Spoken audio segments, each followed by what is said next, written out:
Y'all, so I got my tubes tied when I had my last baby in 2020.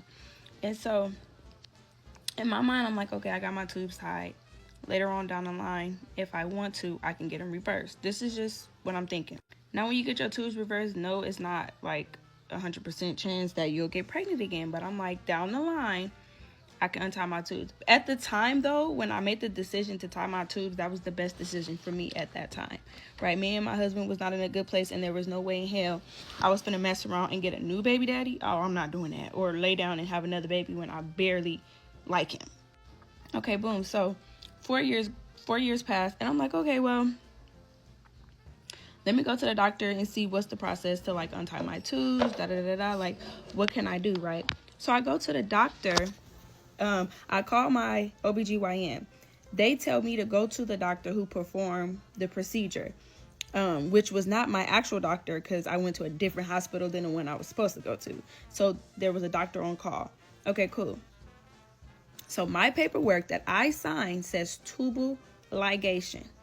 If I'm wrong, please tell me if I'm wrong.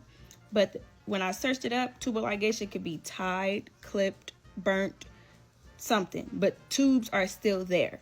Okay. So I go to the office of the doctor who did my procedure. When I get to the office, he tells me he did a bilateral salpingectomy. And I'm like, what's that? He was like, oh, I completely removed your tubes, so it reduces the chance of ovarian cancer. And I was like, what do you mean you completely removed them? So I can't untie my tubes? He's like, no, I removed them. I said, but who signed and when did I say that? He goes, oh, you signed the paperwork for it. And I was like, yeah, I signed the paperwork for tubal ligation. I didn't say completely remove my tubes at all to where like down the line I can't untie them. Mind you, this is not my original OBGYN. This is not my original doctor. So I said, can you show me the paperwork where I signed for a bilateral salpingectomy? Because tubal ligation, when I searched that up, it do not say completely removal of both tubes. This man told me he removed both of my tubes. So he go get the paperwork.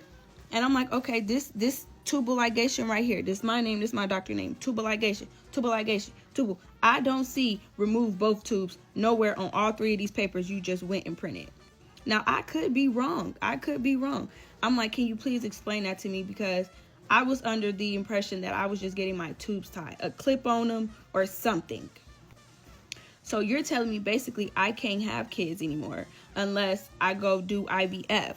Who has 15, 10,000, however many dollars it is per round to try to have a baby? Now, it wasn't a big deal because I did make the decision to tie my tubes, yes. But I'm still trying to figure out who said to remove my tubes. What if I wanted to have a baby later on down the line? So he showed me the paperwork, y'all. He wrote in bilateral salpingectomy and he signed his name. That was not on the original paperwork. I said, I didn't. So you performed my surgery 5/31/2020. You wrote on my paperwork bilateral salpingectomy 5/31/2020. This paper he brung to me that I had already signed with my doctor was like 3 months before that. And it had no bilateral salpingectomy on there at all. So I'm sitting there and I'm really upset because I'm like, there goes that. I don't have 10,000, 15, none of that for IVF. None of that. And that's if it works the first round. And I was livid. Y'all don't even understand because what the fuck? And I just kept asking him. I said, so my only option now is IVF. And he was like, well, if you wanted to have a baby, why you just didn't get on birth control or, just strap up, just protect yourself? I said, that was 4 years ago. At 4 years ago, at the time that I was in that moment, I was sure I wanted my tubes tied. I also was under the impression that I could untie them later on down the line. He was like, yeah, but that don't always work. I know it doesn't always work, but there's a chance that it might. You're telling me I don't even have tubes. So I have to go and he was just like, well, what are you really upset about? You didn't want more kids. First of all, I don't really have to explain nothing or break it down to you. I don't have to do that. You're not even my original OBGYN. I don't know who told you to make that decision. I didn't ask you to remove both of my tubes to prevent ovarian cancer. I didn't talk to my doctor about that. We didn't sit down and go over that, and that's not even what the paperwork says. You signed something totally different, and then I didn't sign it with you. You signed it by yourself. You don't see my name 5/31/2020 signature. You only see what he wrote in, what he decided to do 5/31/2020. So I was like, so that's it. IVF or just nothing. He was like, next time don't make decisions like that. I'm going to go ahead and walk out before I go to off in this office. Because you're not even my doctor.